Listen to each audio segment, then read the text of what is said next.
नमस्कार दोस्तों, आप सभी का स्वागत है हमारे चैनल पर। जी वीडियो शो शुरू में आज अनिका के अंदाज बिल्कुल बदले बदले नजर आ रहे हैं, क्योंकि अनिका का जो सच था सबके सामने आ चुका है और दादी ने उसे घर से बेदखल कर दिया था। तो आज वो कॉलेज आई है बदले हुए अंदाज के साथ। तो प्रिंसिपल जो है वो डांट रहे होते हैं सरू को और उसे पनिशमेंट मिली है, उसे कुछ फाइन भरना पड़ेगा।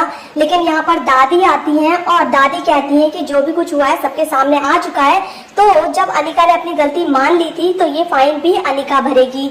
तो ये बात जो है दादी ने कह दी है प्रिंसिपल से, और दादी चेयरमैन है कॉलेज की, तो उनका ये हक बनता है। तो यहाँ पर आकर के अब अनिका को पनिशमेंट मिल जाती है कि जो सरू को फाइन देना था अब वो अनिका को देना होगा। तो अनिका थोड़ी देर के लिए तो शॉक हो जाती है, लेकिन वो कुछ नहीं कह पाती क्योंकि सबके सामने उसका सच आ चुका है और दादी तो उसे बिल्कुल भी नहीं छोड़ने वाली। तो यहाँ पर आगे आप देखेंगे कि कॉलेज में अब एक प्रोग्राम होने वाला है जन्माष्टमी के ऊपर, जिसकी जिम्मेदारी जो है वो दी गई है वेद और सरू को। लेट्स सी क्या होता है। आई होप आपको अपडेट पसंद आई हो। Thanks for watching my videos. Thank you.